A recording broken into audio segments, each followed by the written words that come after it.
Hello, what's up, Jack? Hey, man, how are you? How you doing? It's been a long time since we spoke to each other. Oh, I'm just Hi. very, very long time.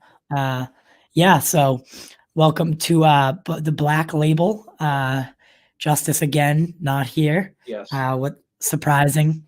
This is usually his favorite thing to do. Yeah. It's whatever though. But we're here and we're just gonna be talking today. We're gonna be no agenda, no real agenda, but we're just gonna be going over a couple things and having some fun. I have a couple hours to kill, so I figured why not, right? Why not? Why not? Yeah, why not? As always, like I think we've said it a million times now. We are this time I put the link in. So we're raising money for my mother's breast cancer. So if you're kind enough and you can donate to that, I know during the holiday season it's tough. Hey, but Congress, they just passed a new stimulus bill, so you'll have some extra money in your pocket coming up. So if you're feeling generous, I know where you can spend it. There you go. Also, we are looking for supporters for the podcast. We're not looking for like handouts or anything, but if you do want to help the show out, if you do, want to contribute, help get upgraded equipment, be able to hire more people, and just overall like grow the brand, you can find the link. I posted it a couple times on Twitter, Facebook. I think I put it on those two. That's it. But you can find that there. Small monthly donations, $1. I think you could choose between $1, $4, and $10 a month. But 10 to 20 people doing that, that's a good deal. So if you can afford that, or if that's something you'd be interested in, let me know or let Jack know, and we can get you hooked up. That's all extra. That's all extra. I'd rather you donate to the breast cancer thing first. But if you're looking to support one or the other, that's cool with us. So I had this dream last night, Mm-hmm. and I like you because remember when we talked about aliens the other night or the other day. Yeah. All right. So check my this out. My favorite show, by the way. That was my favorite one. That was your favorite show? Yeah. I mean, the one that I had been on. Okay. Yeah. But so I had this crazy fucking dream last night where, all right, so I'll start it off. All right, so I was watching something before bed, and I don't remember. So it was Community, but it was an episode that like, it's a little out there, it's a little weird, and it's one of their Halloween specials, and has nothing to do with aliens, but I went to sleep and I must have just like been hearing it in the background or something. I don't know how, or I don't know if I took accidental drugs before I went to bed or like what it was, but all of it, like in my dream, it felt so real. It was one of those ones that felt so real that when you woke up, I had to check the news to make sure aliens weren't invading the earth. Because, so my dream starts off just a regular normal day in Tyler's world, right? I'm playing with the dog. I make a coffee, sit down for work. And then all of a sudden, like my devices all start going off at the same time. Like this weird buzzing noise. So I looked like when you get an Amber Alert or something. Yeah, exactly. And it was like, this is an emergency. Okay, I really didn't say this. This was not real, but like, you know how dreams are like vivid sometimes? Yeah. This is what happened. I don't think I remember it, but like I'm putting context into here. So it was an emergency alert,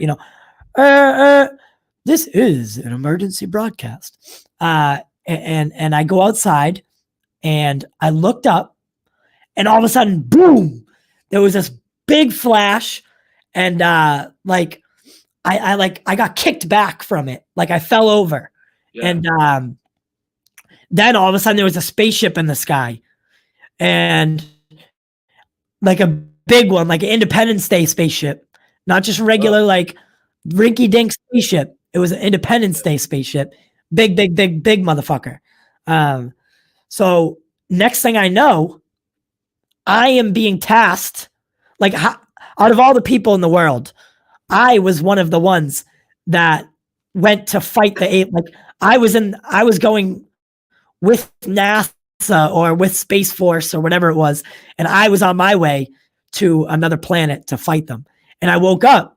There was a lot of stuff in between, but I woke up like and I was so scared and I was all wet and sweaty. But I mean, I'm paraphrasing here, but it was so real and so freaky. And like during the dream, I was like talking to people, and we were talking about like what was going down, and like, you know, everything just felt so real. And when I woke up, I was so scared that I had to turn the news on to make sure the aliens didn't invade. It was the craziest fucking dream I ever had in my life. Crazy. A lot of people dismiss dreams. Don't just say, "Oh, you must have been thinking about it," or you were watching something and, you know, it was in your brain, or you're thinking about it, or the dream was metaphorical. Maybe you're preparing for a fight. Maybe because this week is going to be a big week. Maybe, you know, sort of the pressure of doing the show live from the theater might be kind of like, you know, allegorized as an alien invasion. But I sometimes think that dreams, I'm not trying to sound like some kind of new age weird hippie or anything like that. I don't necessarily dismiss that stuff. I'm not like, no, me either. No truth. Like, do I think ghosts come and like kill you? No. But do I think that there can be some strange stuff going on? Like, you know, you go into an area and you get a bad feeling, you don't know what it is. I think dreams can sometimes be communicative. Tell you something. I don't know. I'll be honest with you. You and I are both, we said on our quick tip a couple weeks ago that we're kind of into the aliens, but I wouldn't consider myself like someone who like goes out looking for them or trying to communicate with them. But ever since that news came a couple of weeks ago, it's been in the forefront of my mind that what if first contact were to happen soon? And soon could be in our lifetimes or in 100 years. What would the world be like, you know? Right. And today, it was just revealed, it was today or yesterday, the Space Force. So, you know, in the Navy, Guardians. The Guardians, they're going to be called Guardians. I'm like, this can't be like, you know, no offense to Trump, but I don't think he came up with this idea. He was told, like, listen, some stuff's about to happen. We need to kind of be prepared for it. Do I think it'll be like Independence Day war? No, because I think we'd get lost. But I don't know. It's like one of those feelings. No, man, I'm with you. I'm totally with you, because like ever since we talked about it that day, I haven't been able to shake it either.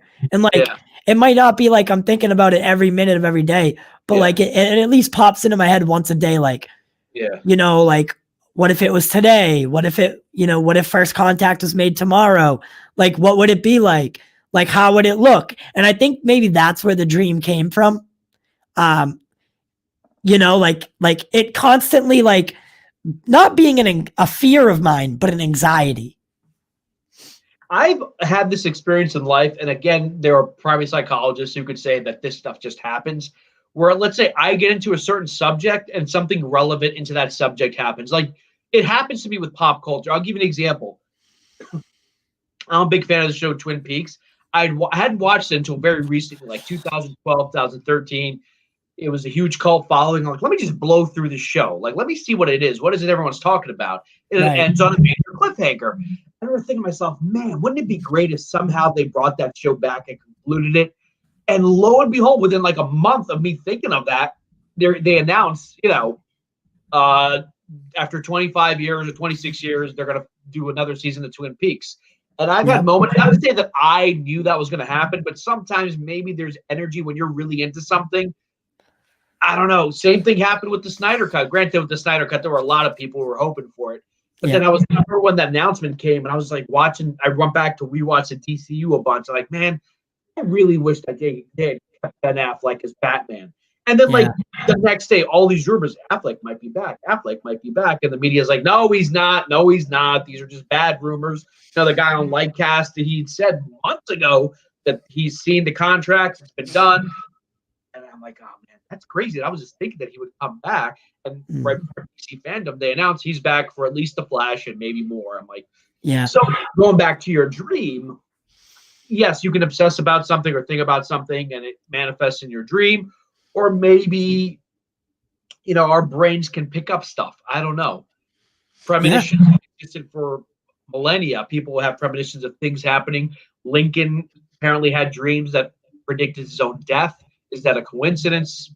Because he was a president during a very crazy time that thinking about your own death wasn't that far out. Right. But I don't know. Wait, did he really though? Yeah, so Lincoln had a dream where he saw himself standing and then he saw another copy of himself, but only from the top up, like half his body was missing. And then someone interpreted that dream, I think it was his wife, that means you're going to serve one term and you're going to serve half of another term, meaning you're not going to see a full 2 terms, but you will get reelected. And there's a lot of great stories like that. Winston Churchill apparently saw Lincoln's ghost when he was staying at the White House. Yo, that's crazy, right? Yeah, now you can always see drinking, maybe, he was a heavy smoker, and it could very well be that. But there's enough of these stories for me to say that, yeah, maybe 90, like the UFOs, 95% of them we know can be explained away. But that last 5%, maybe there's something there. Yeah. Imagine, like, that's not even too weird to think about, right? Like the White House being not haunted, but like the presidential spirits would be tied to it because that was their biggest achievement in their lifetime, typically. So it's not really like out of the lore or out of the ordinary for them to be tied to the White House. I mean, I know the White House is burned down and they rebuilt it, but it's hollowed ground. So to think that a standing or current president, saw the ghost of a former president, like, I don't know, it's kind of cool. Like, it's kind of cool to think about it, like kind of fun. Like, maybe he was trying to give you a warning because Churchill was, when he was president, there was a lot going on as well. Yeah. And there's too many stories. I was watching Winston Churchill wasn't the president. I'm sorry. Yeah, he was staying in the White House. Sorry. Yeah, there was a lot going on when he was in power because he was an ally, right? Yeah. And that basically started the kind of best special relationship between the U.S. and England that we've had for about 70 years now. Right. But like, thinking about your dream, it's been in my mind, not like, like, have you ever seen like people who are really into UFOs and they're kind of weird? Yeah, those are called, but like, I would say that I'm one of them and I don't think you're one of them. We're just interested in it as a topic, but I do feel, I don't know if it's like energy or what. See, now I'm sounding like a hippie. Like, I feel something, man, but maybe something's going to happen soon. And 2020 has been one of those years where, weird stuff is happening. Yeah, man. I wouldn't doubt it. Like, honestly, the craziest thing about it is like, bro, if aliens showed up tomorrow, I'd just be like, yeah, I mean, that's what this year's all about, right? Yeah. Like, it would even, at this point, it wouldn't really faze me. I mean, it really would. I'm just like being like cool about it, but no, it would definitely be freaky as fuck. I'd be fucking scared as shit. I think it'd be a combination of fear and excitement because you don't know what this means. It could be good, it could be bad, but I've also been watching Fallen Skies on HBO Max because so it takes place in Boston, and I've been wanting to. I'm not sure. I'm only like 5 episodes in. I think so though. But it's like when it starts, people are kind of like they've lost the war, right? And there's kind of like a resistance. There's a resistance, yeah. Yeah, I think Spielberg produced that. I'm not sure. Yeah, he did. Yeah. Noah Weil, Steven Spielberg, Graham Yost, Greg Beeman, and Remy Aubuchon. Yeah. And it was originally on TNT, and I never watched it at the time. Yeah. And I've been wanting to watch it for the past year and a half, except you had to pay for every episode on whether it be Amazon Prime Video or, pay to watch. It was never free with a subscription until recently on HBO Max. So now I'm getting into it. It's a little corny, I'll be honest with you. Like the beginning seasons or the CGI, it came out in 2011 or 2010. Let me check that. Yeah, 2011. I remember watching the first few episodes and just not immediately falling in love with it. There was another show that USA did, and it had that actor Sawyer from Lost. Colony. Colony was That was epic. pretty good.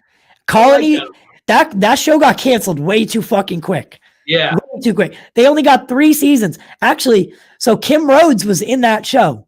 Oh, was she? When I spoke to Kim the other day, she's actually in Colony. She's not a major character, but she's she's part of the resistance at Colony.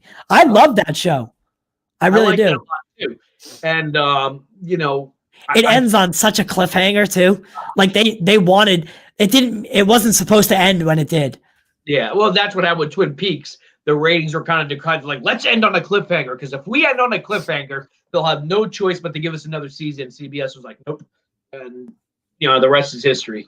That's a risk you take when you do something like that. Yeah, that's why a lot of directors and a lot of people in TV and stuff like that, they'll always say, don't ever save any bullets. Shoot everything that you have, because you don't know if you're gonna make it another minute or so. Like they use the war analogy. Don't save ammunition. Fire everything that you have, because you don't know if you'll be here next year or whatever it is. And it's a good.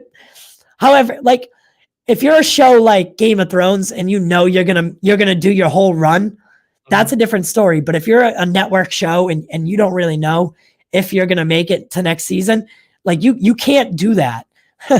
And I mean, even with Game of Thrones, like imagine if it didn't have decent ratings in the first season, because no one was talking about Game of Thrones the first season like the way they were in like seasons 3 and 4. Yeah. Can you imagine if that got canceled? No one would be talking about like, oh yeah, that show had potential, because the first season is very slow moving. It is. I've had a lot of people like, dude, I don't get the obsession. I'm like, just keep watching. Like, I hear you, just keep watching. But it was difficult because I watched the first episode when it happened. So, like, there was no binge watching for me after the fact. And, if that was a show that got canceled in season 1, it'd be like, oh, damn, that was it. What could have been, it would have got picked up years from now and, like, redone or whatever. Yeah.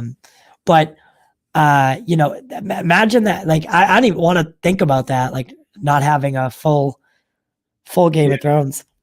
Yeah, the original Star Wars, a lot of people think Lucas wanted to do 3 movies, but he didn't think he was going to do 3 movies. If you watch the original Star Wars and you pretend you've never heard of Star Wars, you think you would have seen a self-contained movie. They defeat the Death Star, they have a big award ceremony, movie ends. When it was originally released, it was called Star Wars. There was no episode 4. There was no A New Hope. It was just called Star Wars. That's why if you ever look at the classic T-shirt logos or the classic posters, it was a self-contained story. Now, if that had ended on a cliffhanger, then it would have been, a damn big risk. Because obviously Empire ends on a cliffhanger, but now they knew that, look, we know it's going to make money. Yeah. So we take that risk. Yeah. Imagine that, though. Imagine Star Wars didn't get imagine they were like, I mean, I can't really say that because when it came out, it was, groundbreaking and people were like so into it. But imagine like the movie didn't do so well and people weren't into it, and only one got made and it, no one liked it. That would be a weird world too. I guess we wouldn't really know, but that'd be something to some other multiverse Earth has no Star Wars. Yeah. Oh, hey, if there are infinite dimensions and infinite realities, there is a world where Star Wars is actually happening. Yeah. That's the way I like to think about it. Yeah, no, for sure. So what do you think your dream meant? What do you think? Do you think it was just psychological? You watched something, or what do I think? What your dream meant? Like, what do you think it meant? What do I think it meant? Yeah. I don't know if it meant anything this time. I've had dreams in the past where I know I know for a fact that they were trying to show me or tell me something. Yeah. I don't know if this one necessarily meant anything except, the like I told you, it's been popping into my mind ever since we talked about it, like once a day at least. So I think it was a culmination of that, and then watching Fallen Skies, and then whatever episode of Community I was watching last night. Just whatever something. It was all. It was just a perfect storm of stuff. However, it could mean everything. It could mean everything. My my life right now is one way, and maybe tomorrow, boom, it's a different way. So it could mean something, whether that's the show, whether that's, this, that, after the Wonder Woman special, who knows? It could have been an analogy of, I'm living a normal life right now, but tomorrow it could be completely different. So, I mean, there's different ways to interpret it. Yeah. And maybe it's a sign that you might have to fight for what you want. Like, you know what I mean? Like, okay, Right. the aliens could be a representation of, the obstacles. Like when you start a podcast or when you start a show, there are going to be obstacles and you're going to have to fight. It can't be, easy, smooth sailing. You're going to have to fight like hell to get there. And, your mind is preparing your body, so to speak. Like, hey, this is going to be, who's that author that Zack Snyder's always talking about? Joseph Campbell, The Hero's Journey. Yes. Yeah. It might be like that. Matt from Lightcast also loves The Hero's Journey. Yeah. I think it's because I was telling Justice last night that I was a little upset that we didn't get invited to the Deck the Halls thing, like as a panel. And I don't know if it's jealousy or if it's I don't know. I did feel a little resentment because we had the Nerd Queens on, we've had Lightcast on, we've had Film Junkie on.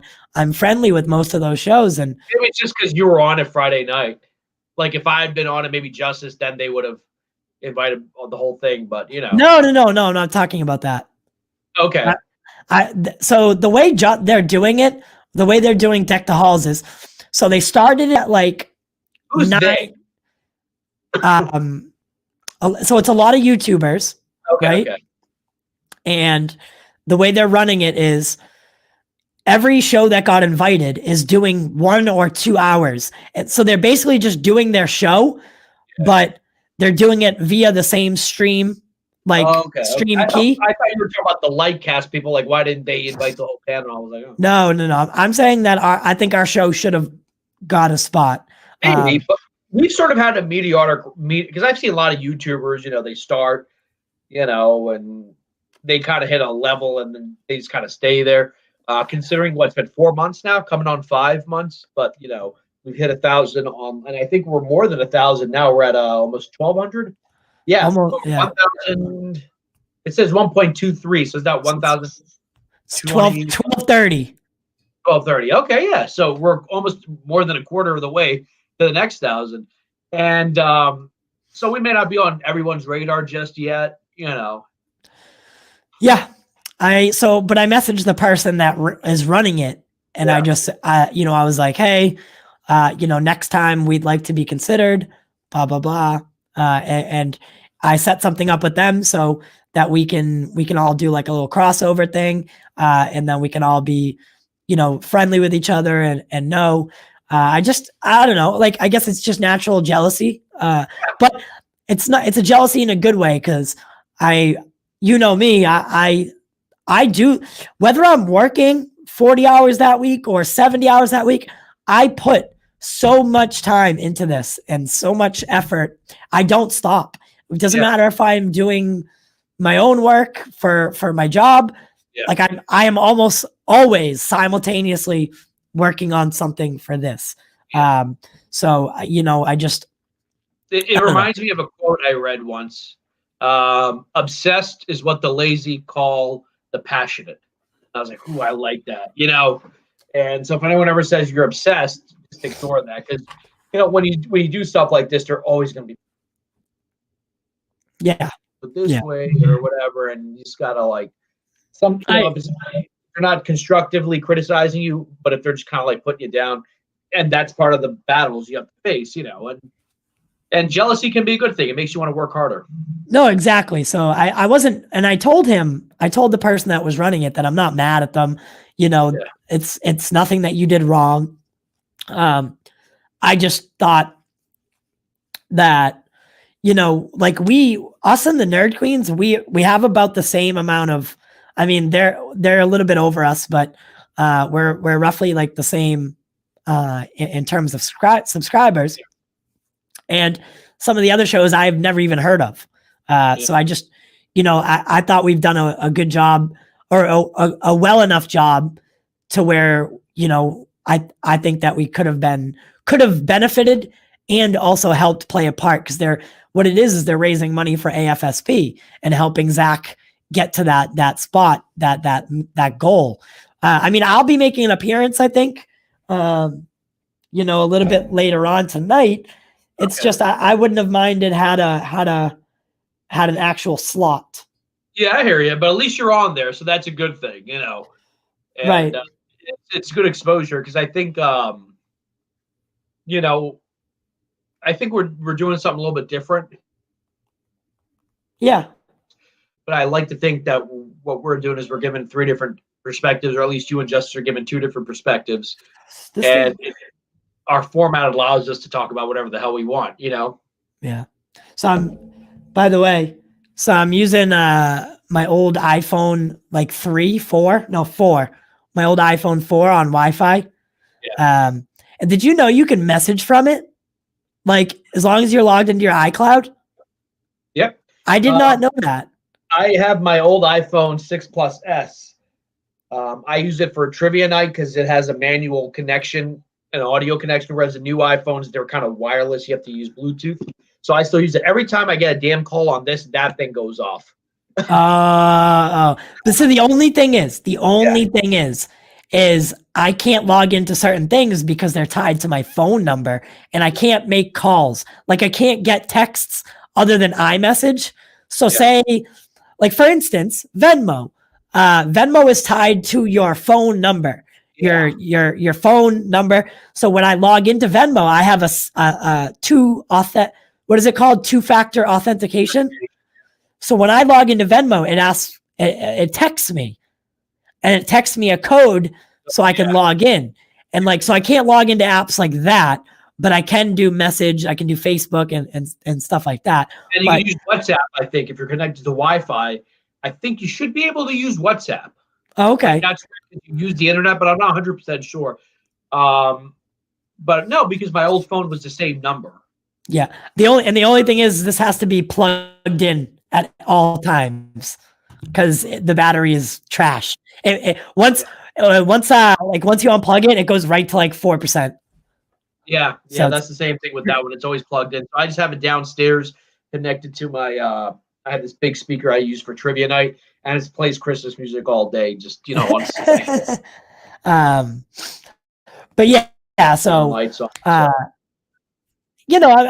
not trying to I don't know, I was a little upset by it, but that's okay. I was thinking of maybe I was thinking we could maybe start something of our own, like kind of like it. Yeah, maybe. It's kind of a good idea, right? To have, talk to a bunch of YouTubers or people that do similar shows as ours, get them all to do a show of their own, maybe a hour slot each, and raise money for maybe my mom's breast cancer or something else that we have in mind. And it's not a bad idea. It really isn't. No, it's not. So it's going to be tonight, right? Deck the Hall. Well, it's going all day, you said? Yeah, so they're in the middle of it right now. Like for instance, Zack Snyder's on Film Junkie, or he should be right now. Okay. Speaking of Zack Snyder, I guess we could talk a little bit. Yeah, speaking of that. I kind of missed Snyder month. I know it's been like only 3 weeks, but I really missed the Snyder Cut month. Yeah, I know. Me too. I really enjoyed it. It was so fun.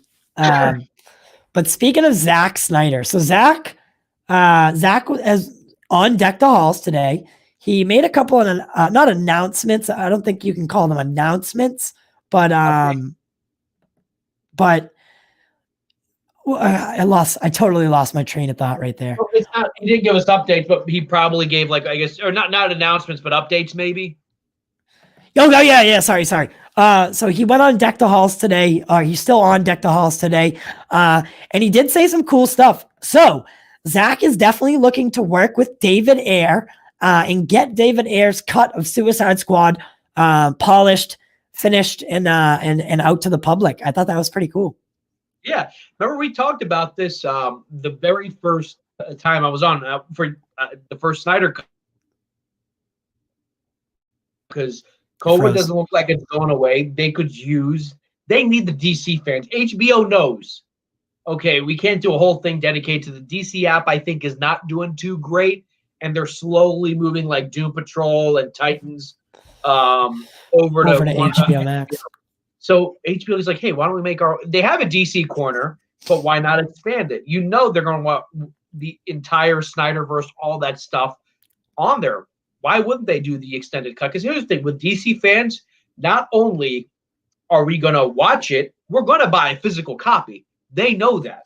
I know I'm going to watch every episode of the Snyder Cut. I'm going to watch the whole 4-hour cut in black and white and in color. And I'm probably going to buy whatever special edition 4K box, with useless postcards in it. I'm going to buy that. And they know.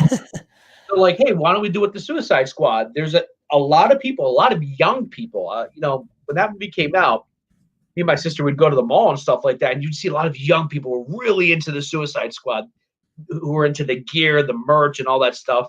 And this is coming just in time for the James Gunn Suicide Squad. You want to get that hype up and running? Yeah, do it. I want to see that version. It's such a no-brainer. It's such a no-brainer. And I know it's definitely being worked on. I know it's definitely going to come out eventually. But I think Zack saying this kind of sealed the deal. Yeah, okay, he wants to help David Ayer finish his cut, polish it off, and make sure it makes sense coherently to the story. That's a dream. That's a dream come true. Dream scenario, I should say. And then, so as you said, I think last night, so Zack is tuning up and fixing the ratio on Batman versus Superman. And the reason he's doing it is actually because IMAX is going to show Zack's trilogy. So once Zack Snyder's Justice League, I think once it finishes, once its 4-episode run is done, they're going to do a Man of Steel, a Batman versus Superman, and a Zack Snyder Justice League triple feature. So one right after the other, which is going to be dope. And I'm definitely going to go take advantage of it. I would love to. There's one thing when you see a movie for the first time, there's something about going back and waiting for those moments. You know what I mean? That you've seen a million times. Like the first time I saw Infinity War, I knew I couldn't wait to see that Thor and Wakanda scene. There's something about knowing a scene's coming. With Man of Steel, I would love to see, and the Ultimate Edition of BVS in theaters in IMAX. I'd pay for it. I'm kind of excited about that. Yeah, so I think we should all line it up so that either we're coming or we're going to Philly, or that you come here and we can all go see Zack's trilogy together. That'd be kind of cool. One after another, and do a little show really about. Go ahead. Yeah, I was gonna say we could all go. If you come here, North Reading has one of the best IMAXs in the world. It's one of 7 that has the capabilities that it has, and it's right in my backyard. So either you could come up here. I have plenty of space in my house that you could stay here, or we could come to Philly. I know we're already planning that out for after the pandemic. So whenever this happens, we should definitely all line it up so that we can get together and do a show on it. Because being able to go back. What's your favorite Man of Steel moment? Ah, boy. I know it's cliche, but I love the first flight scene where he flies and he stumbles, and you hear Kal-El's voice they will follow you, they will stumble. But and you see him looking, and then he kneels down. And this is something that Zach did because I don't know if it's really the comics, but as he's about to take off, the rock and the debris start floating, and yeah, and then boom, he just goes off. And yeah, he hits a sonic boom, and you see a second. I love that moment, And then he yeah. just flies up the sky, does the famous Christopher Reeve thing where he goes backwards, and I mean, that whole movie is filled with great moments, but that's one of them, I think. Yeah, First Light is definitely It's top. cliche because everyone loves that moment, No. That's top tier Superman, Yeah. And seeing him, so I think it was especially in Man of Steel, that moment that he's doing that, like you kind of see him you see him actually like having fun. For the first time, like he's smiling and he's like, he's like, yeah, I even think he lets out like a woohoo like at one point. So I think that was definitely one of the greater moments in that film. There's some subtleties, like you see him freaking crash land into a mountain, and he just gets up. Like you realize, wow, he's really strong. And another thing I have the mountain. Yeah, he just crashes into the mountain and gets up like, whoops, No, Justice. A lot of people say, oh, he's very dark and depressed and yada yada yada. And I'm always like, if you watch the movie, he's a good guy trying to do the right thing. It's everyone else who just doesn't trust him. How many times have you met someone who's really nice and you're like, that person's up to something? Why is that person too nice? He's doing what he has to, for the sake of others, but like he's mistrusted because that's how society is now. We don't trust that type of, I guess you could say, pure intent. And I love First Flight would be one I would love to see, again, and the "You Are Not Alone" sequence, which I think is freaking brilliant. It feels like a horror movie. Okay, because that's my personal favorite moment in that movie. Really? That whole 5 or 6 minutes of Zod doing the message is probably my favorite moment in that film. I guess favorite moment in the film just because of the way you felt during it, but I also loved the end fight just because of that was great. I didn't mind that he killed Zod the way he did. I know because he's done it in the comic books a couple times and the thing about Superman is and especially in Man of Steel, he was so young in his herodom that was the only really way that he could stop from further destruction upon the city and the world. Yeah. So I can almost relate and I would do the same thing. Yeah, what's the criticisms? Oh yeah, I can't believe he destroyed the city. Well, if he doesn't do it, Zod is intentionally, fighting in such a way. He himself doesn't actually go and destroy a building. It's his part. This happens in the comics. Forget. You ever watch the Justice League animated series? They're constantly blowing up buildings and stuff. Yeah. But you just don't notice it because it's a kid's cartoon. You really don't even notice it in the Avengers because they're making jokes the whole time while you're seeing a city that has actually had this happen. You see buildings collapsing and people screaming, but for some reason, when it happened to Man of Steel, people just had a conniption. They just lost their shit. They're like, oh, it's too, I don't get it. I mean, literally, the Battle of New York. Yeah. And they lifted Sokovia. No, was it Sokovia? They lifted Sokovia into the air. They took a city and lifted it into the air, and then it fell. And they saved the day, but but Sokovia was a whole city was literally fucking evaporated, basically. So yeah, I do. The difference is that in Avengers, I don't think you really see that many civilians dying. In fact, in Captain America: Civil War, we learned only 70 people died, which is just Marvel just being careful. There's 70 people died during that. Give me a break. Yeah. Where did everyone go? Yeah, in Man of Steel, people are dying and screaming. That scene with the change engine, the people going up and down. Yeah. There's actual peril going on, and I'm not making fun of I love the first Avengers movie, but there's a sense of seriousness. The Earth is in trouble because there are already people dying, and there's only so little even Superman can do against 3 beings what is it? Superman, there's Feora, and there's a couple of other, and there are consequences. And I just hate that people who criticize Man of Steel. I think it's because during the Avengers, they're making quips, they're joking, like, which works in the MCU. It doesn't work in Justice League. Right. I always thought that was a stupid criticism, and he was trying to. Well, why didn't he just do something else with Zod? Like, that's another argument.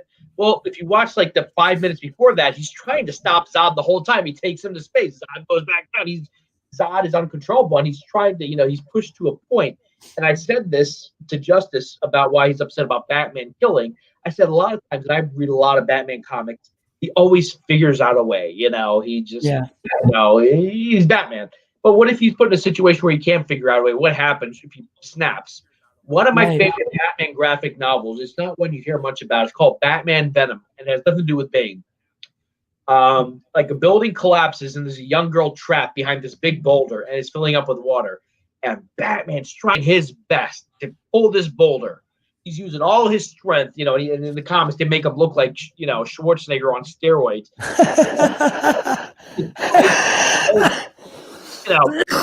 And he fails. You see the water go up, and the girl dies. And this is like pure Batman. Like, he is actually pissed off that he wasn't strong enough to save this little girl.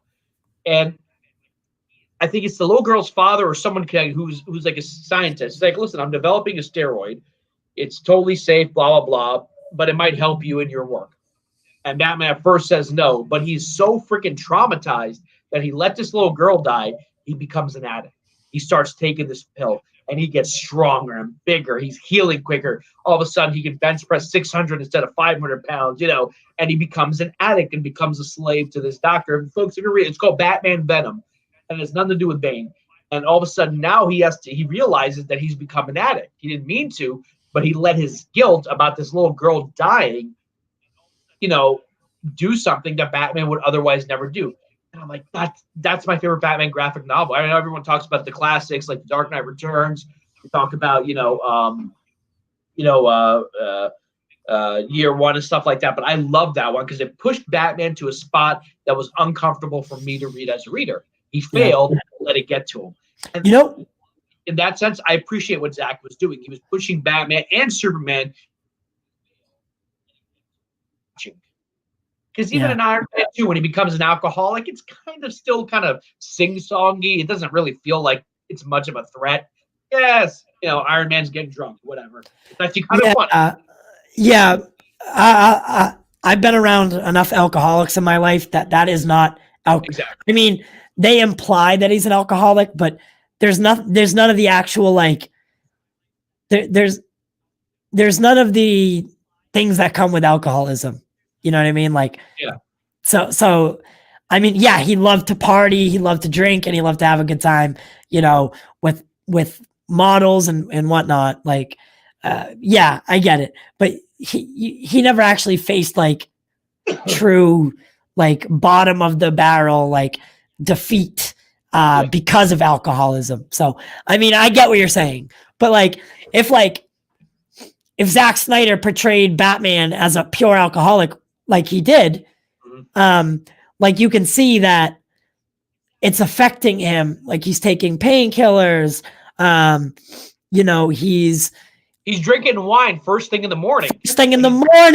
Exactly. And that's alcoholism. Yeah. Drinking at the moment you wake up. Drinking not to get drunk, but just to get sober. That's what being an alcoholic is. So go ahead. I really, really, really do relate with Ben Affleck's character. And I think that's why I love him so much is I understand him and I understand him as a person, him as a character, as Batman, him as Bruce Wayne. I generally relate and understand him. And I love his Bruce Wayne. And there's a subtle thing in the movie that they didn't do in other Batman movies. He has a slight bit of stubble. And a lot of times the idea of stubble is kind of associated with someone who's not taking care of themselves. Right. You know what I mean? And he kind of has a stubble. And that's kind of you ever see cartoons where they show an alcoholic, they'll show him a 5 o'clock shadow. the idea that this person's not taking care of himself. And in BVS, he always kind of has a little bit of stubble, and that's intentional. That's, they have makeup people to tell you like, hey, you need a clean shave. No, he doesn't have a clean shave. He has a little bit of stubble to show that there's a little bit of unkemptness to this character. I'm using that word wrong, but he's slightly unkempt, and that's part of it. Like, you can tell he's just, Yeah, no. I completely agree. And like, I can't remember when it was. I really don't remember which part it was, but it's when him and Diana, when she finally sees like the abuse that he takes. Remember when he takes his shirt off? Yeah. And him and Diana are they're like in the room together. Yeah. Like, you can see the abuse that he lets himself go through. When he's not necessarily like a young guy anymore, and like just his character, his whole character is just spot on, and it's like that's the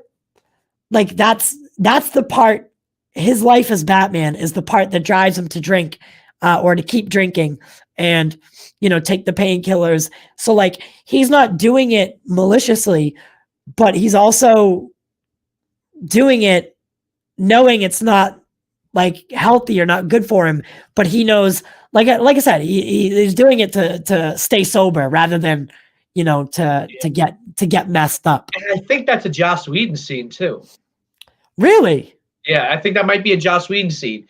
I don't know. You have to look at Affleck's face, because his face. But there's another scene that I know is a Joss Whedon scene that I actually kind of like, where he's talking to Alfred, and he says, well, Superman was more human than I was. He lived here. He had a family. He had someone who loved him. He had a job. He was more human than I ever was. I'm like, oh, that's actually a pretty good line. And I know it's probably not going to be in the Snyder Cut, but like that was one of the few things that I think show that sometimes Joss Whedon can be a pretty decent writer. I like Buffy the Vampire Slayer. I like Angel, but I never had the hard on for him that a lot of people have. But but yeah, I really think people should go back and reevaluate Man of Steel. What's interesting about Zach, and I would love to ask him this if we ever got him for an interview. I'd be afraid to ask him this because it might sound like a gotcha question, so maybe I wouldn't. But there's something about him where people either really love him or they hate him. Yeah, there's like rarely, and I really say this with 100% authenticity. I've rarely ever heard someone like, yeah, he's all right. Yeah, it's either I hate him or I love him, and like, I agree completely. That rarely have I ever heard someone say, yeah, I like him, but I don't. It's always one or the other. Yeah, and it's strange because I think he's been humanized these last few years. There was a YouTuber who always constantly craps on his films, and I forgot what his name is, but he made a video why I love Batman vs Superman. He starts off with why he hates it, and he hated Zack Snyder, and then he's like, what happened with his daughter, like it affected me, it bothered me, because all of a sudden it made him human. He wasn't just some guy I just get to throw, garbage at. All of a sudden I realized this guy's a human guy with a family, with people who love him, who care about him, and something bad happened to him. And I think you should release a Snyder Cut. I'm like, whoa, it took that, and even I had been critical of in the past. I always think you can't be. I didn't fall in love with Zack Snyder until I hated him. Like, there were times where I hated him, like earlier in my life, and then I realized, oh my God, his movies have so much more to them, because it really was watching the Ultimate Edition of BVS. I'm like, oh my God, there's something else going on. It took other YouTubers who did, these big analyses of the film to kind of break down how brilliant of a director he is. And I think that's the issue. When you tell people he's actually a brilliant director, they're like, nah, he's like Michael B. He's not a brilliant director. He's, he just, a lot of flash and pizzazz. Well, like, you take a movie like Thor: The Dark World, which we both like, but a lot of people hate, right? No one's crapping on whoever that director is. I don't know who directed Thor: The Dark World, but no one's like, oh, that guy sucks. They're just like, Thor: The Dark World, whatever. Yeah. Yeah, it's a shame, because I do think he's a talented director. I'm very excited about Army of the Dead. Even though we talk a lot about the Snyder Cut, I'm very excited about Army of the Dead.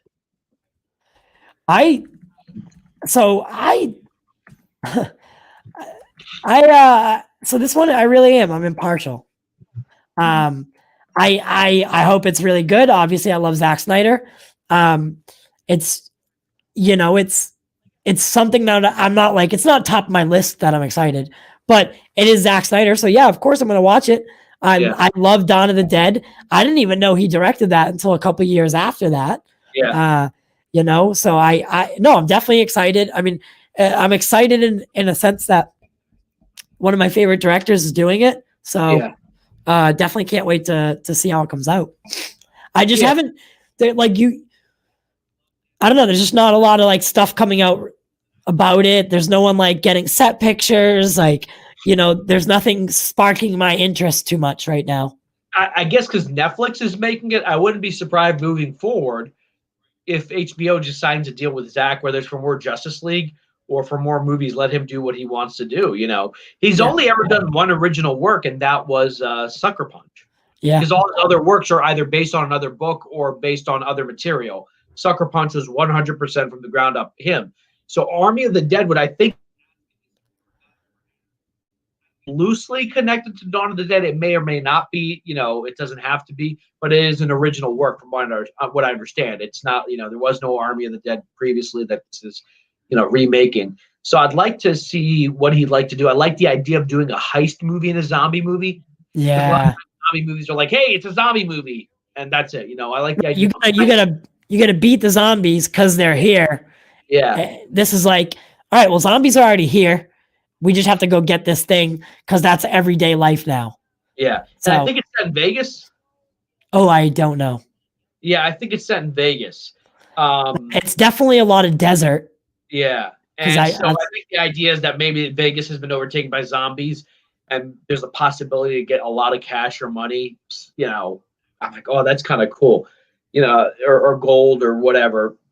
I mean, that sounds kind of cool. I mean, I'm really down for that. And I think it's the type of genre that he excels in. Oh, yeah.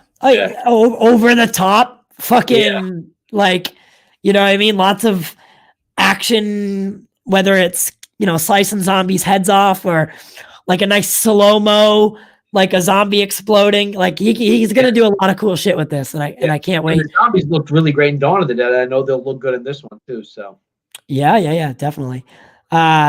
So do you think Zack Snyder gets too much love or too much hate?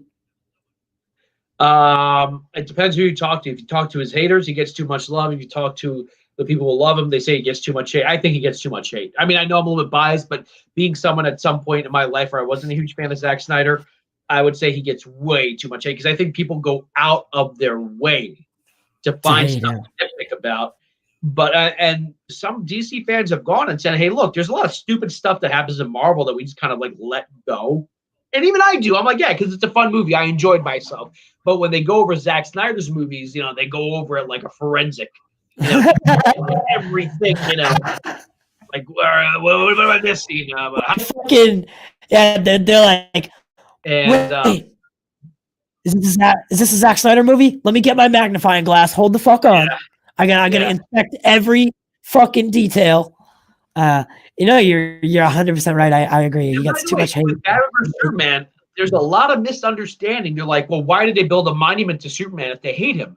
I'm like, they didn't hate him. I think people are misunderstanding. It's because of the incident in Africa that triggers a series of events. Yeah. He was loved. If you at the beginning of Man of Steel, when you see him rescue Lois, he kind of has a little bit of a smirk. It's a subtle moment, but he kind of has like this little smirk when he sees Lois. He's not like, oh my God, I can't believe I have to do this. Even though there's that one guy with the broken legs that hates Superman, it seems like everyone loves him. And there's a montage in that movie when they show people burning Superman's effigy, and it cuts to different people watching the news. Just kind of scared. They're like, wait, what is going on? Like, lots of confusion. Yeah. The hate against Superman starts with that lady going to the Congress and saying, oh, he came fire, and then this happened and that happened, and like that's where it starts. That's where Bruce, it seems like, it becomes determined to like, okay, I got to stop this guy. Yeah. But no, they loved him. At the end of Man of Steel to the beginning of BVS, he was loved. They build a monument to him. They love the guy. Right. And specifically, as Perry says, love affair with Man in the Sky, ? Over, so that implies that people do love him. It's just now people are starting to like, wait, it's like, when there's a new pop star, everyone loves that pop star for like a year and then they hate that pop star, so there's one to say, why did they build a monument? And, they'll nitpick like this, and there are answers. If there's one thing I've learned about watching BVS again and again, there are answers in the movie. You just kind of get lost in the spectacle and you kind of miss out on certain answers. It's like that CinemaSins thing. I hate those guys. Not because like, they're snarky, but like a lot of times they'll call out a sin. I'm like, but that was explained in this scene. Why didn't they, Wait, who? You ever heard of CinemaSins? They do that thing where like they count all the sins. Ding, ding, ding. And they have a guy narrating it. Yeah.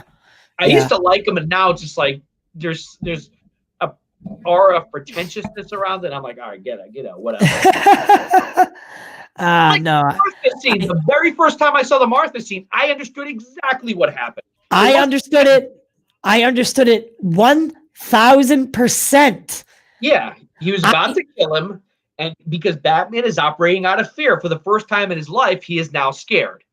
Because he's dealing with forces greater than him. He's about to kill him, and he hears his mother's name, and and it cuts to the guy shooting. He realized that he is now no different than the guy who killed his parents. He's hearing his mother's name. It humanizes him, and people are like, why did he say save my mom? Well, why would he say save my mom? He said his mom's name, so someone would save his mom. Save Martha. I'm like, and it also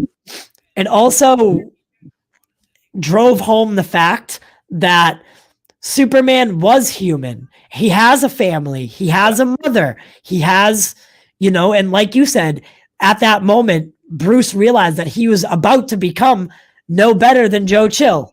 Yeah.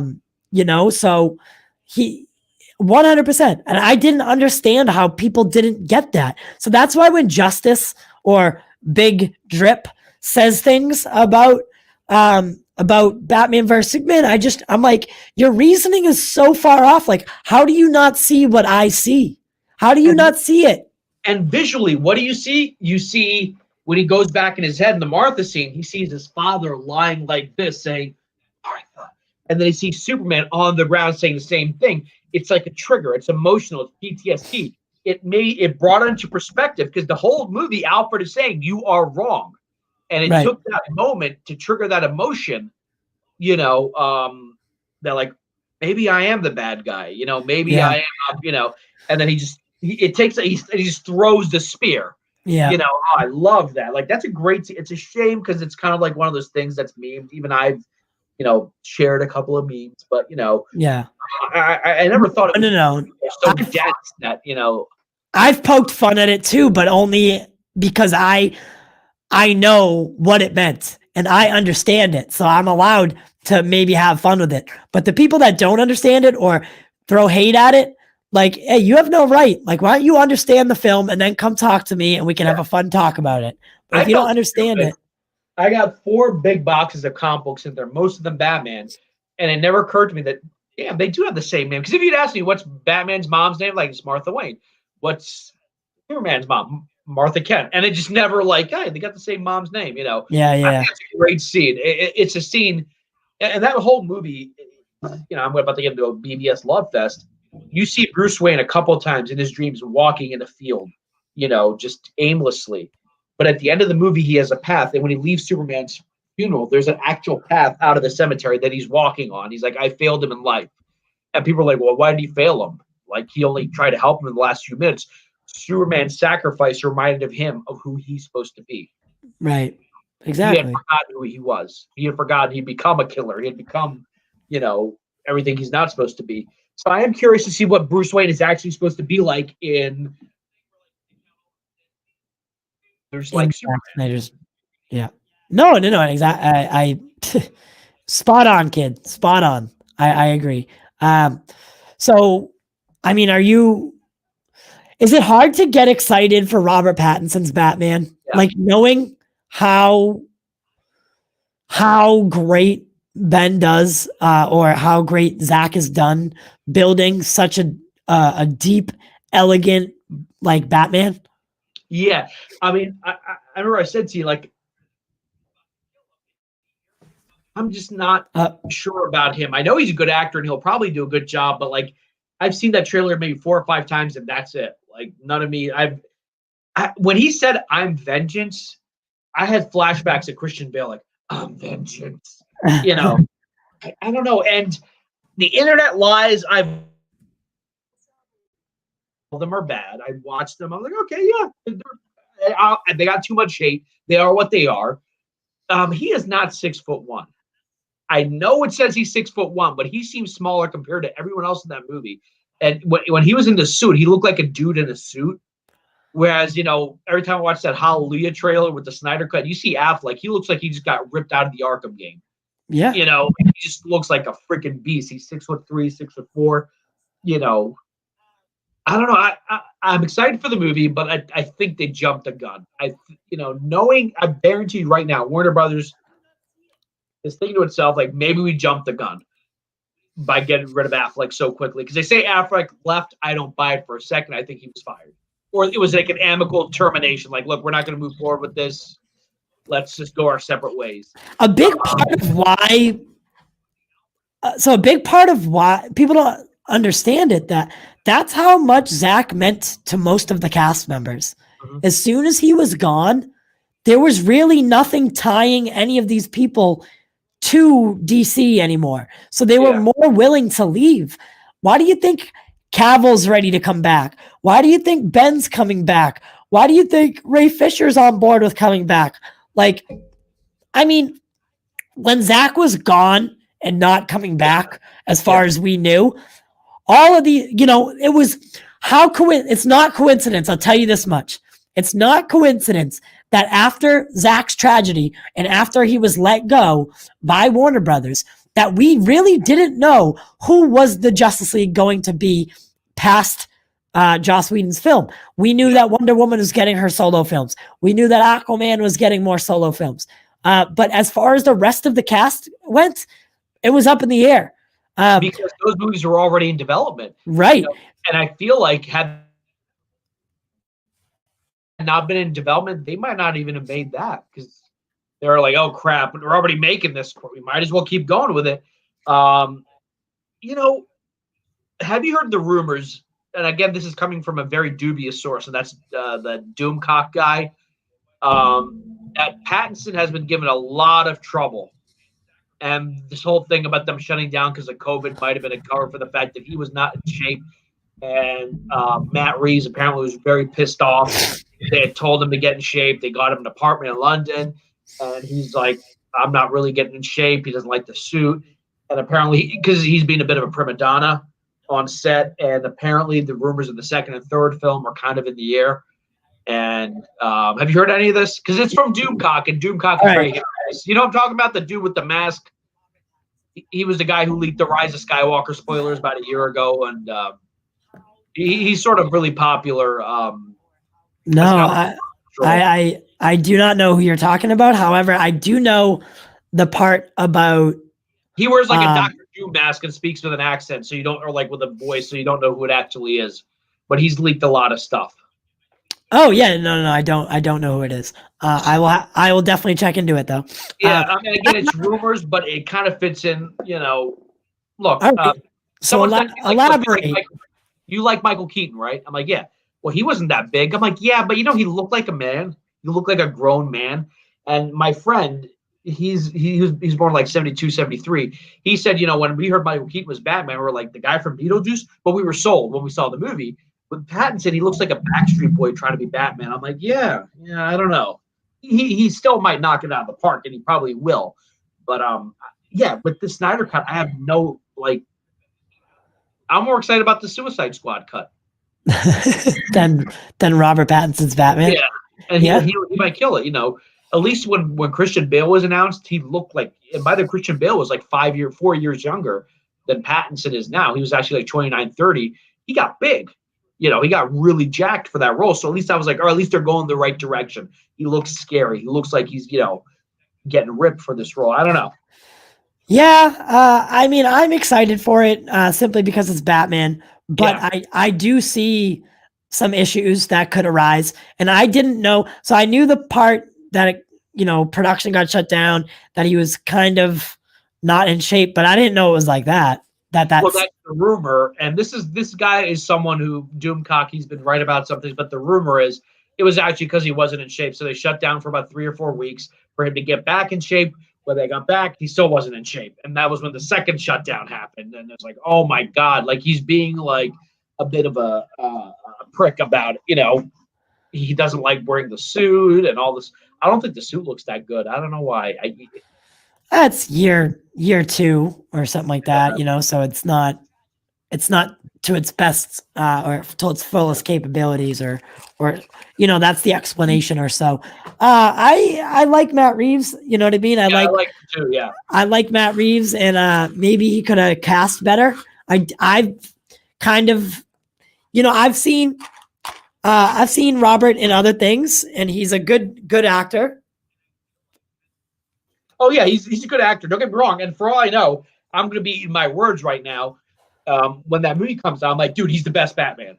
Right. But it's just a shame that they're doing this. Like, if they had cast him and there was no Ben Affleck Batman, like if this was after, okay, the last time we had seen Batman was The Dark Knight Rises, I'd be like, yeah, I'm fine with Robert Pattinson. I think he can do.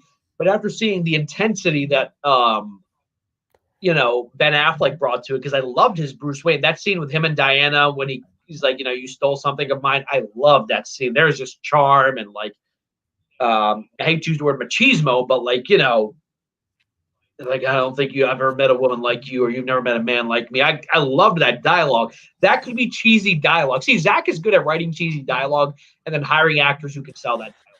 What is machismo?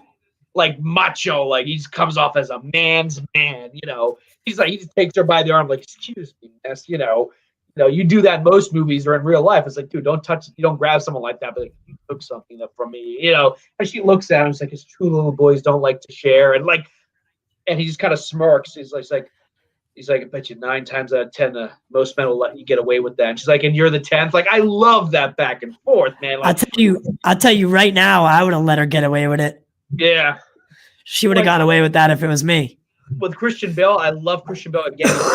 Arguably a better actor than Affleck, but I didn't get that feeling from him in the Batman movies. Like, and he can play Playboy. We've seen American Psycho. He can play, that kind of rich, narcissistic, because Nolan doesn't know how to write that type of guy, Right. Zach can write cocky guys like that. Are you excited for Leto's Joker in the Snyder Cut? Yeah. Yeah, I am. I didn't like it when but recently I've been going back there. It's a frustrating movie because there are parts of it I like. And I didn't think I was gonna like Will Smith as Deadshot. I did like that. I love Viola Davis as Amanda. By looking at you, like she's got that kind of, like, I don't fuck with me. Like when that scene in Suicide Squad where Harley Quinn looks scared at her, and she's like, "Are you the devil?" And she's like, "I might be." Like, you're more like Harley Quinn's messing with everyone. When she sees her, she's like, "There's something scary about that lady." Yeah, definitely. Viola Davis. I feel like Viola Davis is good at everything she does. It's just like so hard for her not to be good at any character she plays. But I am excited because I think you're talking about Jared Leto's Joker in the Dark or Justice League, right? Yes, I am excited because I think Zach is going to showcase. So I think Zach is going to showcase the Joker that we were supposed to get. Yeah. And it may be for a minute, it may be for 5 minutes, it may be for 20 minutes. Yeah. And it's probably not the latter. I can assure you of that. But it'll be a 5-10 minute scene, maybe a flashback, or maybe a flash forward. I wouldn't mind either. And I think we'll get that Joker that has the same maniacal, conniving, twisted way, but we'll also get the look that goes with it. And maybe not such a pretty boy, with like, I don't know. Some things I didn't like about David Ayer's Joker. Some things I did like about him. The H&M kind of look, like the fashionista Joker, I could have done without, but I think Zach will bring in that Joker that we deserve. I think with David Ayer's Joker, he was trying to figure out what kind of Joker has Harley Quinn. And the Heath Ledger Joker would never have had a Harley Quinn. The Jack Nicholson Joker would not have had a Harley Quinn. So he was trying to find a Joker that would work, that would make sense in having, because in the comics and really the animated series, the Joker just kind of keeps her around like as a pet. That's why they've kind of moved away from that. It's kind of an abusive relationship. It doesn't make Harley Quinn look good. But okay, maybe he's crazy, but there is part of him that is. Viola Davis is playing Michelle Obama. Apparently, she looks nothing like her. No, I'm not saying she couldn't kill it, but I think she's older than Michelle Obama. Not sure. That up, but I always thought Harry Lennox could play a great Obama. Not because they look like each other, but they kind of have similar. They both have that kind of mixed look to them. They're like light skinned. They got commanding voices. Yeah. What's crazy is that when you had originally brought up, I would love to get Harry Lennox on the show, Lightcast did that, like not even a couple weeks later. Right. I'd never seen him on an interview before. Yeah, me neither. Yeah, so that was weird. Apparently, the guest that Lightcast has coming on tonight is someone you wouldn't expect, and they're keeping it pretty close to the chest. So I'm surprised. It's got. If I had to go out there, since I said they should have spoiler alert for Mandalorian. Since that spoiler ended up coming true, I'm going to make one right now. It's probably going to be Gal. Ooh, Matt. This week is, or Patty Jenkins. This week is the release of Wonder Woman. They're not doing live press. Usually, if there were no pandemic, they'd be in China, they'd be in Europe, they'd be in Paris doing these premieres. They can't do that. So why not interact with the fans? Get the fans excited, And I really give credit to Zach for reaching out to fans, for doing, the Nerd Queens, Lightcast, Ping Pong Flicks. These are regular people, who were part of the Snyder Cut, helped make it happen, and he's going back and talking to them. So why not? I think there are other directors who are going to be. I think Chris Nolan just did an interview with like a regular podcast on YouTube, and he never does that. Yeah, I mean, Chris Nolan did Sean O'Connell's. Around the time of Tenet release. And that was crazy because, you never see Nolan on something like that. So agreed. I don't know if that was what you're talking about, but yeah, I think that's what it was. It was Sean O'Connell. Yeah. Yeah. So, I mean, that was that, like you said, that was different. So, you can see people adapting and doing what they need to promote their films. I know Wonder Woman right now isn't doing so great. As far as box office numbers. Yeah, I don't think it ever was. I think that it was sort of like, let's release it and see how it goes. You know what I mean?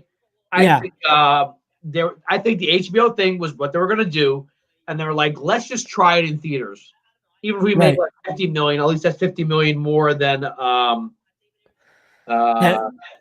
it doesn't hurt to also release. I mean, you still have to pay for all the digital releases, like you have to pay to put it in theaters theoretically, because you have to make the copies and stuff to send. But it's not crazy expensive. So I guarantee, this is just extra income that they can tack on to the HBO numbers. So I don't think I didn't think it was a bad idea. It is what it is. $100 million when all this is over. That's extra $100 million that they would not have made otherwise. I mean, it's. I think it's damned if they do, damned if they don't. I think there's a lot of excitement about Wonder Woman 1984 coming to HBO Max. It's a historic moment. It was kind of But, I mean, think about it, right? Mm-hmm. So people can wake up on Christmas morning or Christmas Eve night, stay up till midnight. Yeah, and just throw it on. Like that's awesome. Like that's a Christmas present in itself. And you don't have to pay $30. Yeah, and you don't have to pay $30 extra for it. # Disney. Come on. Disney, what are you doing? What are you doing? Every time you see a trailer for Wonder Woman, free for HBO subscribers, no extra Yeah. cost. Like they put it there, like, hey, unlike some other people, It's like a big jab. budget, our big budget movie with a female lead. I wonder how that works. Did HBO have to pay them like $300 million? They got to at least pay them the cost of the movie For what? to get it on HBO Max. Like, do you think that they paid that money? Who? HBO Max, did they pay Warner Brothers or the studio that made Wonder Woman? Like, there's got to be some kind of deal like that.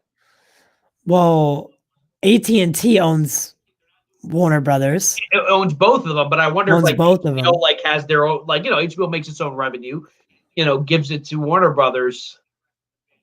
Yeah, film. I don't know. There's got to be a way to. Yeah, there's got to be something in the contracts and stuff like that they had to, this amount had to be whatever it is. But I mean, theoretically, at the end of the day, it's all under that same umbrella. So I can't imagine that, it was too complicated. Yeah. I do know that it's not structured the way you think it would be. Like HBO Max is under the Warner Max. Warner Max is separate from Warner Brothers Pictures, and Warner Brothers Pictures is different than AT&T Studios. So it's confusing, and it didn't make sense to a lot of people at first. However, clearly they know what they know how it. I don't know. We don't really need to worry about that part. I don't think. Yeah. I just wonder, like, they must have done some kind of deal. Otherwise, they wouldn't have done this whole thing where like all the movies next year are going to be out on HBO Max, unless HBO did something where they're like, we guarantee you X amount of money for giving us Suicide Squad, for giving us King Kong versus Godzilla, for giving us, The Matrix 4. I mean, they know that the theaters are not going to be open fully, and even if they do open fully, everyone's not going to go out, at once. So they're gonna have to figure out how to do this. Otherwise, the big budget film might go away for a couple of years while they're trying to, they're like, hey, we got to go back to making $50 million movies. Yeah, or just cut it down to streaming. Yeah, like purely a streaming kind of deal. Like make it, more television series will come out, and I think that's kind of where it's going. Is especially like when you look over at Disney. I mean. The amount of things that they've announced as far as strictly streaming television, it's unbelievable. And I do, so Netflix kind of pissed me off. So did you watch that show Chilling Adventures of Sabrina? No, I did not. Okay, well, it's actually pretty good, right? And I like it a lot. The season 4 comes out December 31st. And from my impression, or from what I gathered originally, I mean, they were set to go to at least season 5 or 6. But Netflix cut it and said, no, season 4 is going to be the last season. I found out today that Warner Brothers actually Warner Brothers is making that show. Yeah. So I think that's why Netflix cut it. Oh, maybe like they did with the Marvel shows. Yeah, so I didn't know that originally, because originally before HBO Max came out, this show was doing so good that they were like they're signing it on for 2 seasons at a time. And I did a little digging today. I was like, why would they all of a sudden just change their mind? Yeah. And I looked into it, and Greg Berlanti, who is a producer or executive producer on all the Arrowverse shows. And where do I know that name from? Yeah. And Warner Brothers makes the show. So I wouldn't be surprised if HBO Max picks that show up too. Why not? And I think Netflix needs to be careful. Their polish has kind of eroded, because whereas when they made an original series, there would be kind of an excitement about it. Right now, I'm trying to think what they have in terms of big name shows. The Crown is doing really well for them, the 4th season of The Crown. Stranger Things, but I think Stranger Things is kind of like waning out of pop culture. It's still popular, but I don't think and really the one thing I am like excited for is Cobra Kai season 3. That's really all they have right now in terms of like big name products. They now need to think about, okay, Disney, HBO just knocked it out of the park, and Disney Plus just knocked it even further out of the park. What can we do?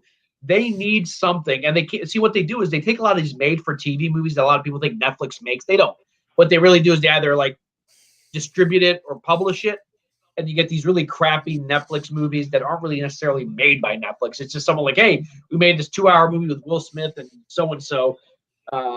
Pay us, $100 million to play it on Netflix. They need some other big stuff. Back in the day, they had House of Cards and stuff like that. But right now, I'm trying to think. Aside from like maybe Cobra Kai, aside from Stranger Things, which I think is going to have its last season, what else do they have? They don't have the Netflix Marvel anymore. That you had Punisher, Daredevil, all that stuff gone.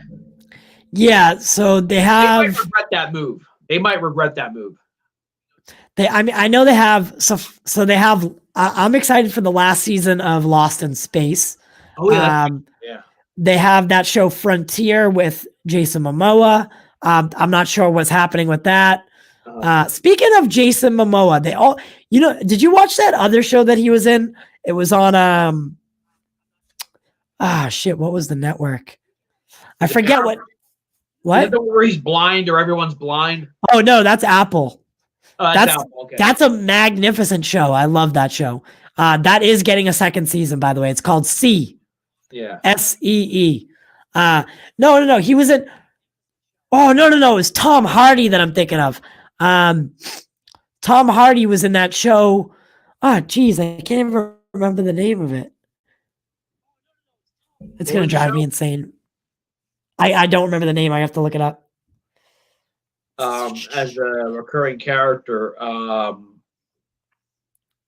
But yeah, no, those are popular shows on Netflix. I'm talking about like mega stuff, the stuff that everyone in the world gets behind. And right now, Netflix doesn't really have anything, aside from Cobra Kai and Stranger Things, that everyone is really, really excited about. Right now, everyone's excited about Disney Plus. Everyone's excited about HBO Max. Hulu doesn't really have to worry about things because they're still owned by Disney. At least the majority share of them is Disney. Taboo. Okay, yeah, I know what you're talking about now. Yeah, Taboo is so fucking good, dude. And I've been waiting for season 2 for like 3 fucking years now. It's ridiculous. Ridiculous. Pisses me off because that was such a good show. But what is the other good Netflix stuff? So yeah, I mean, Stranger Things really is it, I guess. And Cobra Kai. Well, Cobra Kai, I don't know if you watched it. Hugely popular. It was a show that was on YouTube. It had its fans, but it came to Netflix during the summer. And holy crap, is it good? It's fun. It's entertaining. I watched the show twice. It's actually really who's that? D for Drawing Garden. Don't worry, please come to my garden. I am a true fellow. You know who that is? I don't know. We're gonna go to the garden though. D for Drawing Garden. We're headed there. Let's go. Let's go to the garden. It's probably gonna be. Can't wait.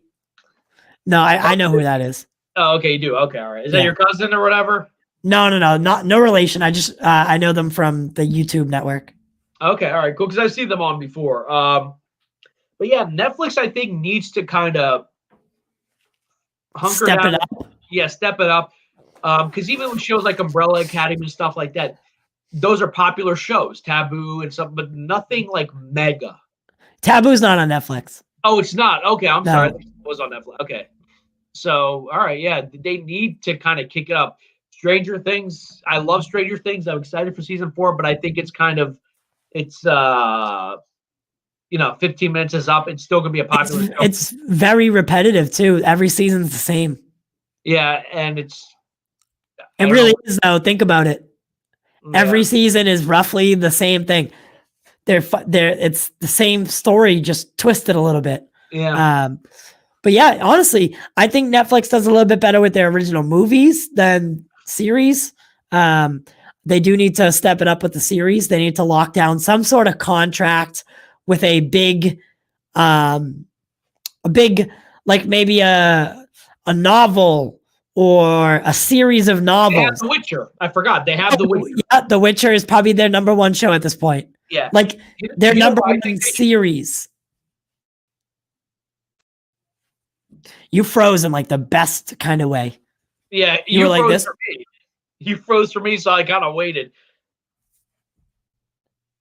Trying to make a freaking Spawn movie for like 10 years. I would love if Netflix made an NC-17 Black Label Spawn series. Oh, Black Label. Just make it. It's not DC. It's not Marvel. Do it. Make a deal with Todd McFarlane.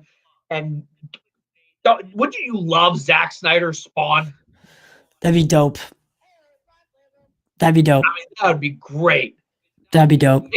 Take someone like Spawn and make a balls to the wall action horror violent comic book show that neither Disney Plus or DC might even attempt to do.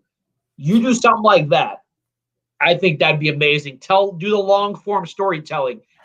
You know, get Jamie Foxx. I think Jamie Foxx is going to be. He's supposed to be Spawn. They cast him like 5 years ago. It's not going anywhere. Todd McFarlane, Netflix, make your own comic book series.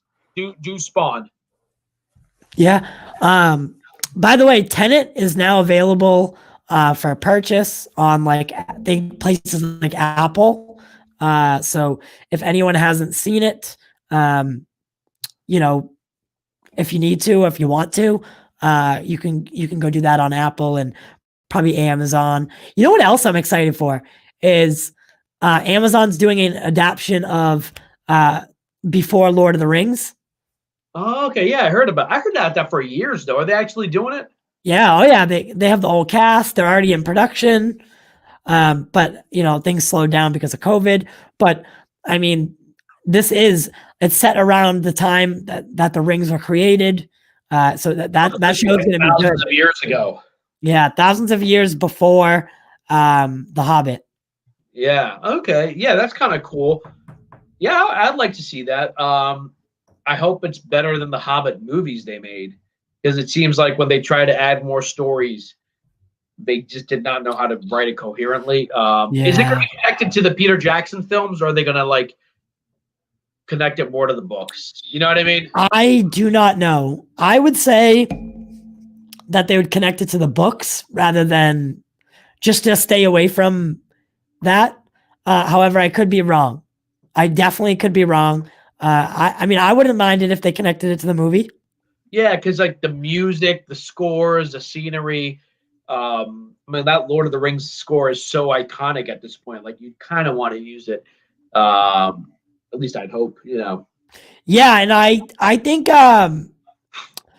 so I think it'd be cool. Like, so Amazon is actually doing a really good job lately with a couple different TV shows. I mean, with The Boys, have you watched The Boys? Yes, I have seen The Boys. My fucking God, is that a good show? Yeah. And they have a couple spin-offs coming for it, as well as, you know, Jensen Ackles is going to be joining season 3. That show is so good. So good. I cannot recommend it more. The guy who wrote The Boys comics, Garth Ennis, he's the guy who saved the Punisher. And he also wrote that the comic book Preacher that they made on ABC. Oh, that's a great show too. The same people that made Preacher so Seth Rogen is actually involved with it. Yeah, he is. And so The Boys, knocks it out of the park. It just brings uncomfortable, it brings up uncomfortable moments at like the weirdest points, and it works so well. And that's Garth Ennis. I mean, you read his Punisher stuff, it is so out there. Like, he single-handedly saved the Punisher. It was a comic book that was about to die because it was just a boring. And he's like, all right, here, restart the Punisher. In 1999 to like 2007, he wrote for the Punisher, and just every movie or iteration you've seen of the Punisher in the last 15 years is based off the work of Garth Ennis, because he just made him balls to the wall. Yeah, no, it really did. Yeah, he's a very good writer. Yeah, and he's strange. He's weird. I love it.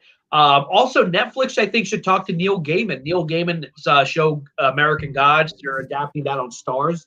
Neil Gaiman has a lot of stuff they could adapt. Like, create your own universe. Do it. I would love to see Neil Gaiman as like The Gaimanverse. Yeah, the Gaimanverse, the Sandman. There was a really cool made-for-TV show called Crap, and I actually bought it on Amazon, based off a book that it's called Neil Gaiman. I know what you're talking about. Because Kim Rhodes mentioned it. It had Kim one of the doctors. Yeah, Kim Rhodes mentioned it because she knows him and he knows how much she loves his work. That he sends her like advanced. Neverwhere. Was it Neverwhere? Yeah, he sends her advanced like copies of the show. Yeah, and she was saying that when we talked. So that's Neverwhere. It just it was disappeared for a while. Then they had it on Amazon for like $5, and I bought it. It's like these short, strange, weird stories that are just fantastic. And I'm like, Netflix, take that. You don't have DC, you don't have Marvel. Go grab some of those properties, give them to creative people, and make your own stuff. I would love to see that. Amazon's got The Boys, which at one point was a DC property for a short period of time. Get Spawn. Yeah. Get it game. And you know what the sad thing is you know how like after the CW verse or the Arrowverse, you know how after it's done, it goes to Netflix? Yeah. I'm pretty sure that's over as well. Yeah, it will be at some point. It might still happen for the current seasons, but after this, it might be done. So Netflix is about to lose a lot. HBO Max, I think. What was that? Batwoman is on HBO Max, and they made sure of that. So, I know Arrow's already over, but once because I'm sure that they didn't do it by show. They did it. It's like the whole Arrowverse because Supernatural is on Netflix. Yeah, so Vampire Diaries, like all that. They must have done all those shows.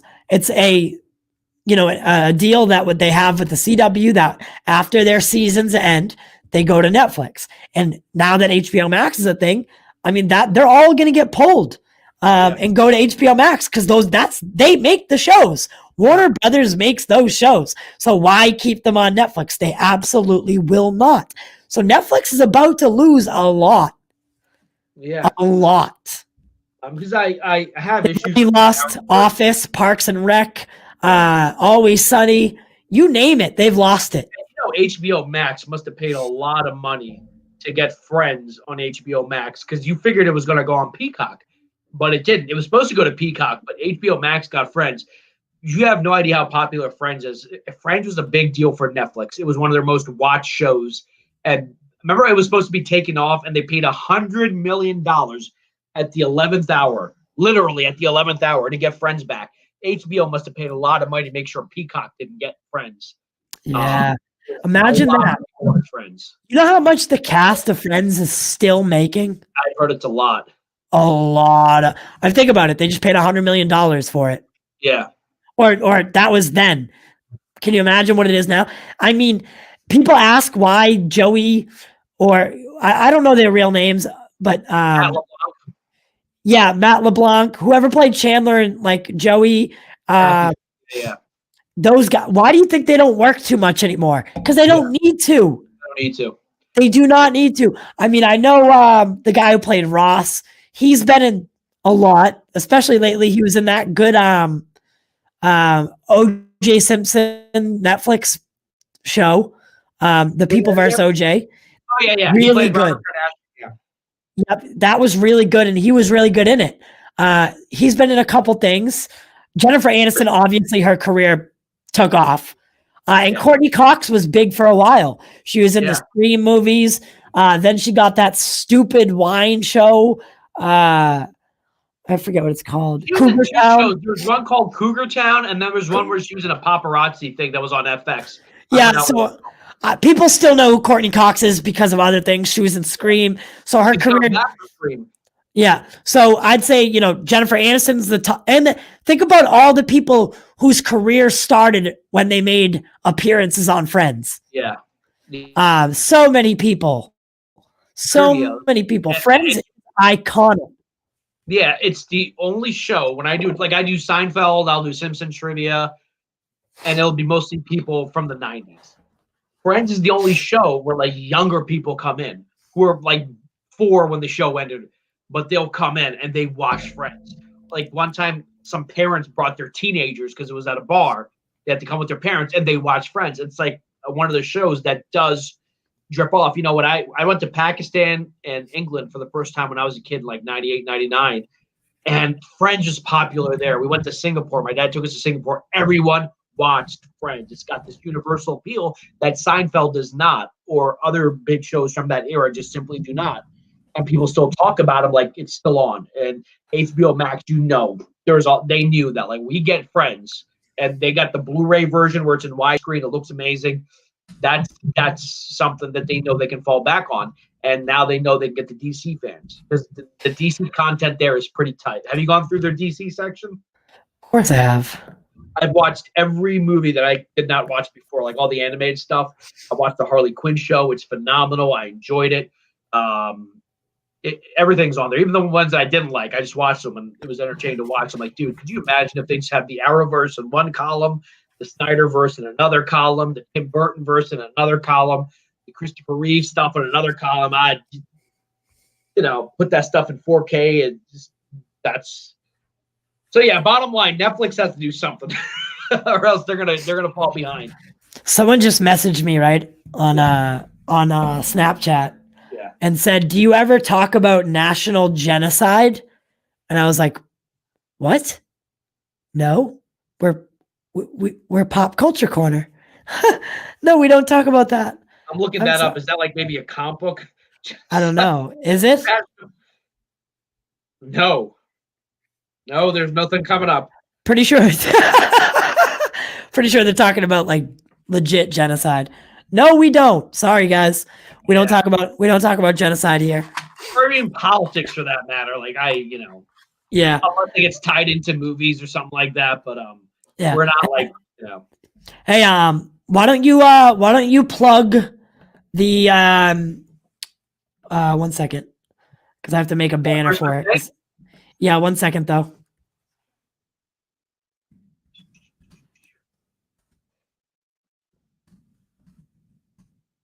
You can keep talking. Oh yeah, okay, all right, yeah. So my bottom line is, look, when Netflix first came on the scene, Blockbuster totally ignored them. Blockbuster had the ability to buy Netflix, and they didn't. And Blockbuster was a staple of American culture for about 20 years, and now it's gone. Now, do I think Netflix is going to go? No, but a lot of studios like Paramount is thinking of launching its own studio and absorbing CBS All Access, because CBS All Access sticks. I have it because I'm a Star Trek fan and I want to support Star Trek. But if they were to incorporate CBS All Access into Paramount, and Paramount's got a lot of stuff, that's a set of movies gone. Warner Brothers movies are gone. Disney stuff, Marvel stuff, Star Wars stuff is all gone. You're going to have to create some original content that's going to get the geeks, the nerds on your side. Cobra Kai is a good start. Stranger Things is a good start. But I think they need to look about expanding and looking at other, So you said they want to buy CBS All Access? So no, Paramount and CBS All Access are owned by Viacom, I think.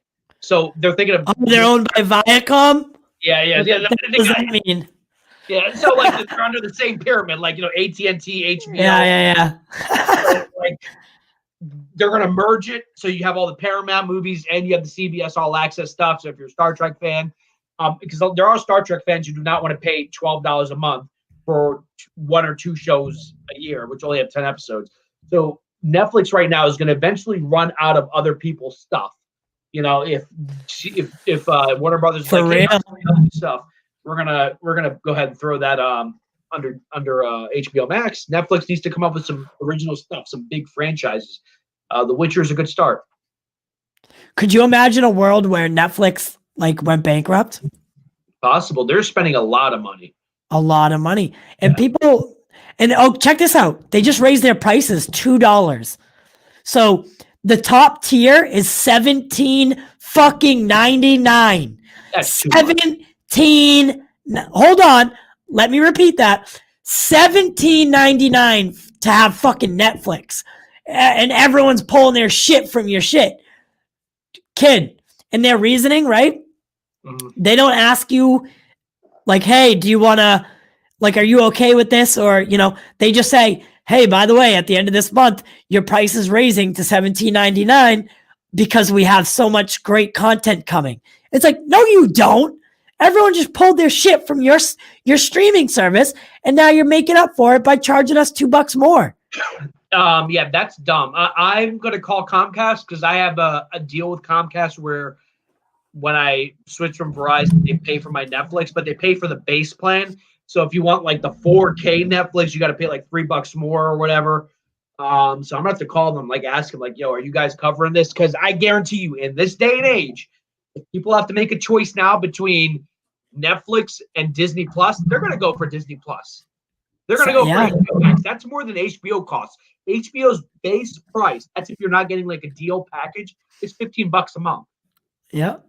And you get The Sopranos, you get Game of Thrones, you have everything, and you're getting new content, and you're getting Warner Brothers library, and you're getting DC stuff. Netflix is $17.99. Yeah, I took advantage of so I've always been an HBO customer, always. And they gave HBO customers the option, if you want to stay with HBO, it will just turn into HBO Max, and you all for 1 year I get to pay like $10, $10.99. Oh, really? Yeah, so I have my HBO. That's $5 a month for 12 months. You know what I mean? That's a lot. The reason I still pay for cable is you can actually get a lot of premium channels at discounts or packages, so it's cheaper. So I just get HBO Max through. And by the way, Netflix does something that still bugs me. They have their standard plan. Here's their HD plan. Here's their 4K plan. No one else is doing that because everyone at this point has a 4K TV or even a 1080p TV. Hulu doesn't do that. Disney doesn't do that. They're not like, hey, do you want 4K? It's like, dude, we're moving on to 8K. Yeah, and it's crazy. Like for other services, like HBO, it's one or none. Like you either have it or you don't have it. If you do have it, whatever your TV is capable of, it'll be the best it possibly can. HBO needs to step up the game with the 4K and the Dolby. Like they do need to get better about what they use for sound quality and with their 4K, but they're getting better. Wonder Woman's going to come out in Ultra HD, Ultra 4K, I should say, with Dolby Atmosphere. So they're working that in, but you don't have to pay. You're not on a tier. It's not. There's no tiers. You pay for it or you don't. Yeah, and it's ridiculous. And even like Batman, the Tim Burton version, came on during the summer on HBO Max. Oh, I have to plug my 1 second because I forgot what I was doing. I have to plug my charger in because we're gonna go for a couple more minutes. But I'd like you to plug the Wonder Woman thing. Yes. All right, guys. So while Ty is gone, on Christmas Day, we are doing our holiday special. I want to thank National Amusements. They own Showcase, the Cinema Deluxe. We will be in Lowell. It's a small town outside of Boston. We want to thank them for doing a kind of a partnership. On Christmas Day,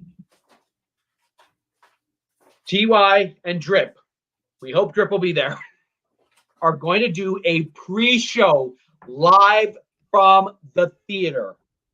All right, we're working with, so there's not one of those things where we're sitting in our cars at the theater or we're in the, outside at the theater. We'll be doing a show inside. You're going to see this set up, a live show. We want to hear your theories. We want to hear your predictions. We want to hear what your expectations are. And then once the movie is over, I'll be joining and we're going to do a live review on Christmas Day from the theater. Our thoughts on Wonder Woman 1984. No one else is doing that. We're doing this. We want people to go to the movies. Look, obviously it's scary right now, but we will be having the Vice President of Global Marketing. He's going to talk to us about the precautions that Showcase is taking in movie theaters and cinemas. And obviously when we do our show, we will be socially distanced and we're going to be, put in a place where we're not interacting with too many people. But it's going to be a big thing. As far as I know, we're the only podcast or show doing this. We're sacrificing our Christmas, especially these guys. I'll be doing it from the comfort of my own home because they have shut down everything in Pennsylvania. But these guys are going out of the way. They're going out of their town. We're doing it for you guys. Wonder Woman 1984 live from Showcase Cinema Deluxe, Lowell, on Christmas Day. Stay tuned for that, folks. Yeah, it's gonna be super fun. And like you did say, so I am sacrificing my Christmas. So I'll be doing Christmas with my family on Christmas Eve. And I'm not opposed to it. I mean, it's something I definitely willingly wanted to do. Especially this Christmas where a lot of people aren't spending Christmas together this year because of, the CDC saying that you should really only be spending Christmas with the people that live in your household. Yeah. You shouldn't be going, I don't know, I guess not to the movie theater either. They've announced restrictions that they'll arrest you, which I think is going a little too far. Yeah. That is not to say that might be, I don't think you should arrest people for going out, especially on a religious holiday. I think that can create problems. I don't think that's happening here just yet. But, if you do decide to go to the theater, or maybe you're not going to go Christmas Day, it's a weekend, right? You might want to go on Saturday or Sunday. We're going to tell you all the precautions they're taking. We're going to tell you about why it's safe to do it. I've been to movies a couple of times. I know, Tyler, you've been in the movie a couple of times. It's not the same situation where you're scrunched up with people, inside the movie theater. It's very safe, and this is an industry that you need to support because we take it for granted, but it is an industry that could hypothetically disappear. It sounds maybe a little bit like we're exaggerating, but 2020 has been a crazy year. I always say this, if you had told me when I was a kid that libraries would still be around, but video stores would be gone, I'd be like, no way. But here we are.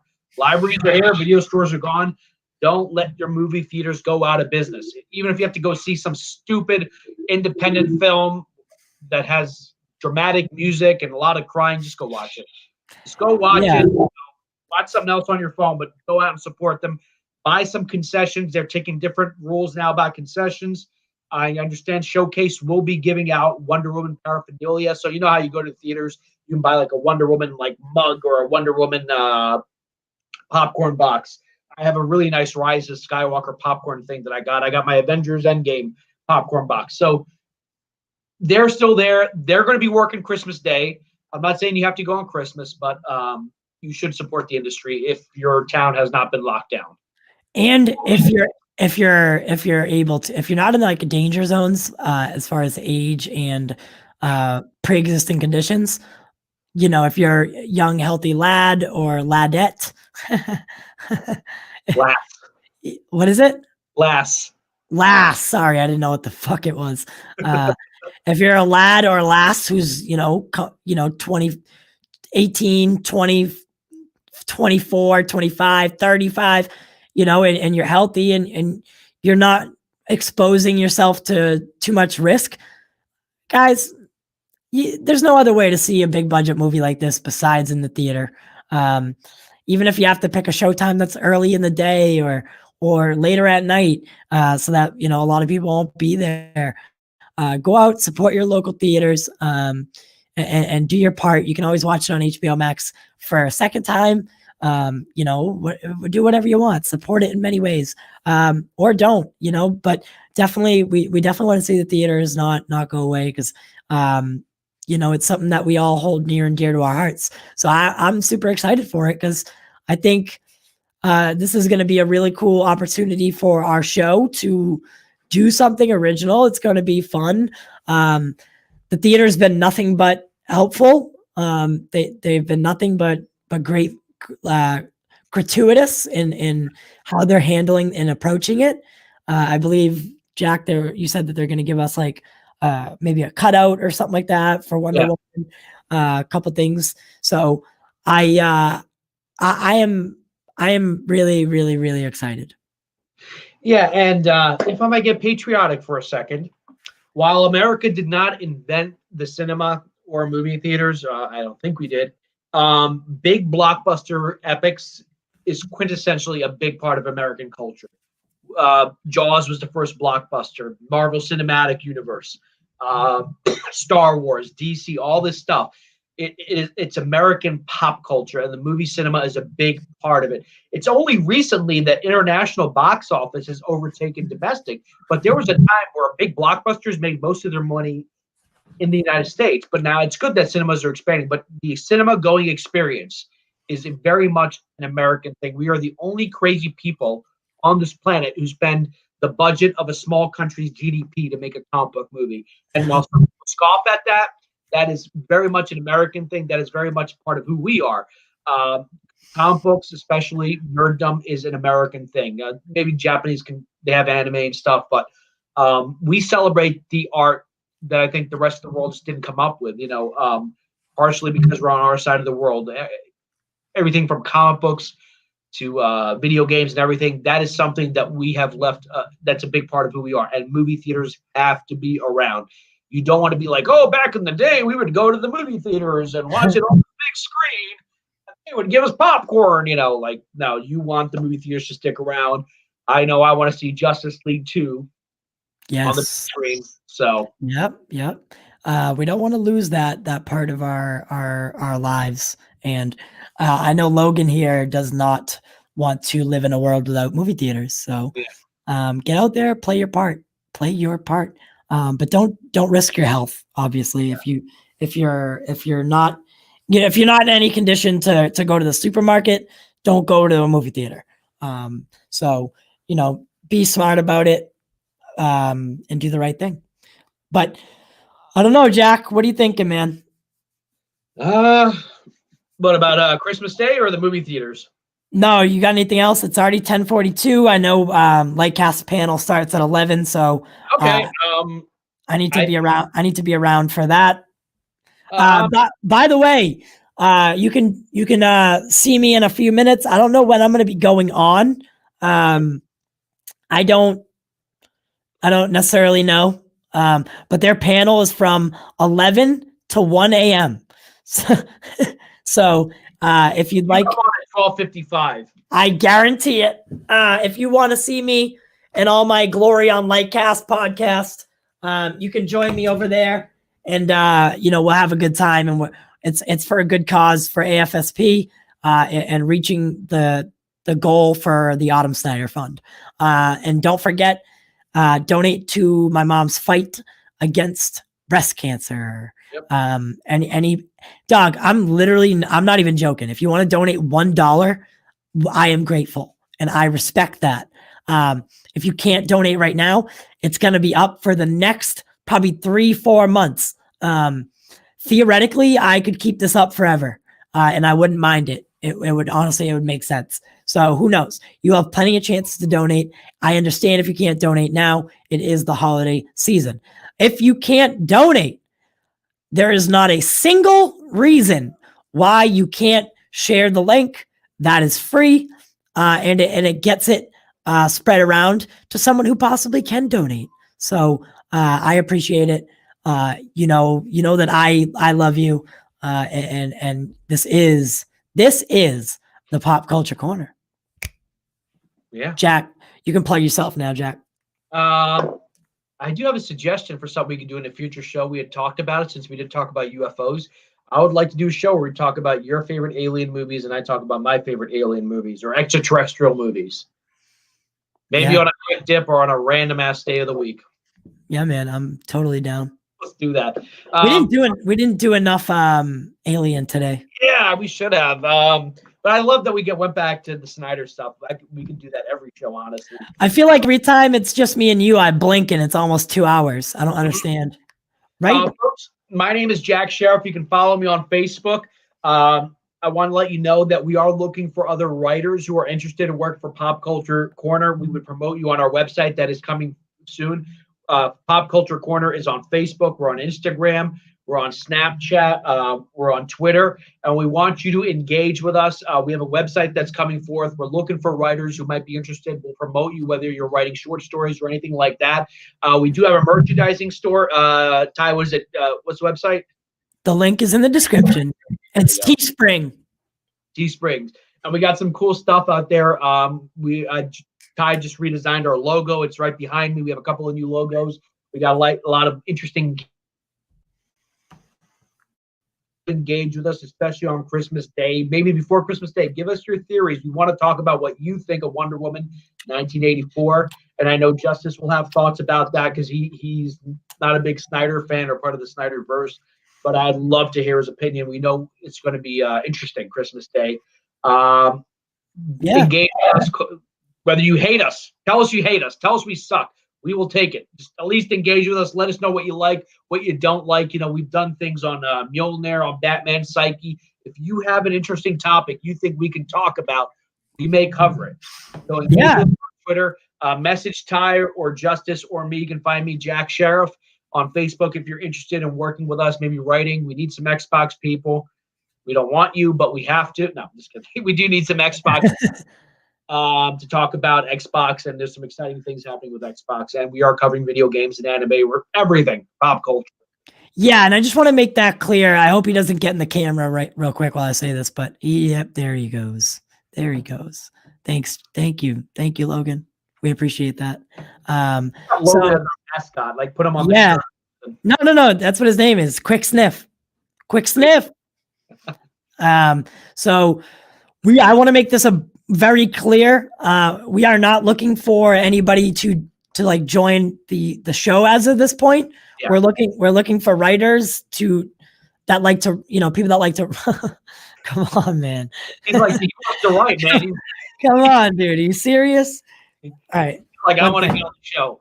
Yeah, so essentially, right now it's the three of us. We're not looking for people to join us, but if you have, there's a lot, like in Philadelphia and Boston, there's a lot of great writers who are just looking out for a way to promote themselves. We're thinking of taking on some writers. If you have short stories, if you want to write an opinion piece, be it, something like that, we would be willing to talk to you, and we'd promote you for free on the website. And that website's coming soon, popculturecorner.com.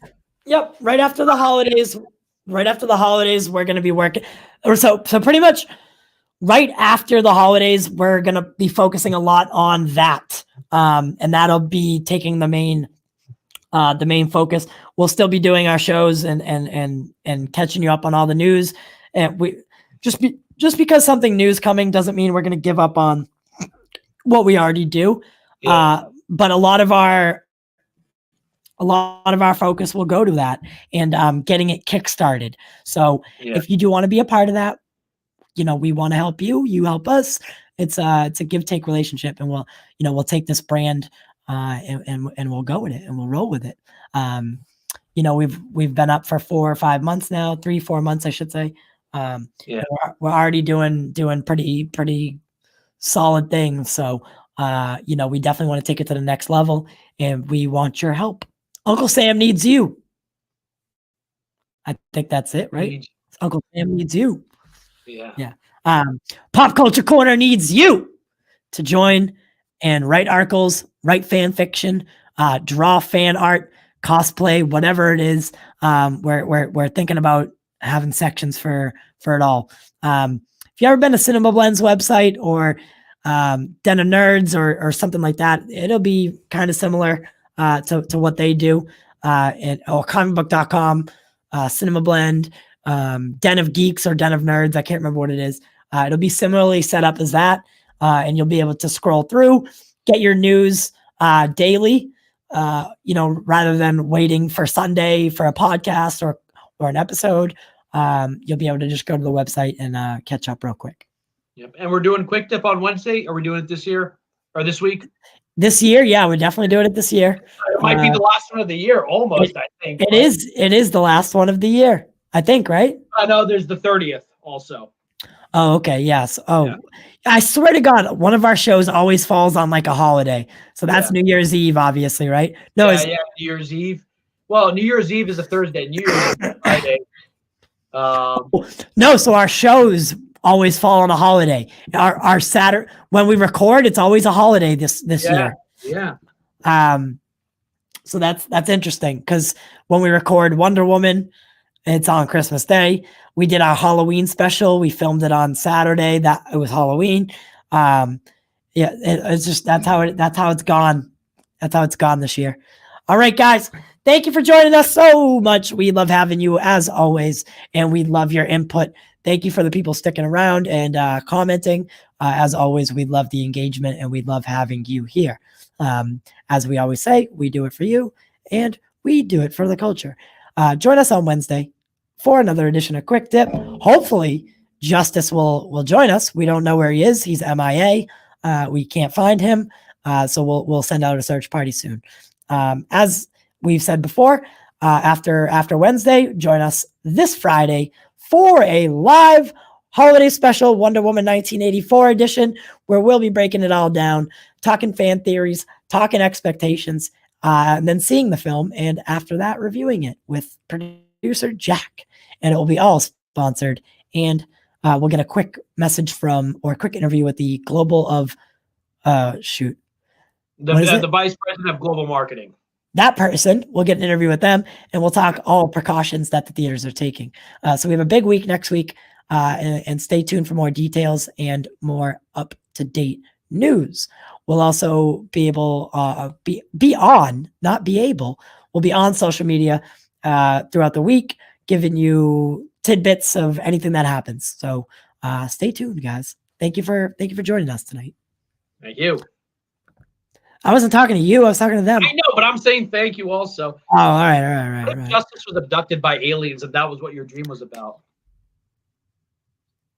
What's the meme with the guy? It's aliens. Yeah. That's what I just did. So just picture that. Yeah. Quick. Logan's like, wait, aliens? Aliens?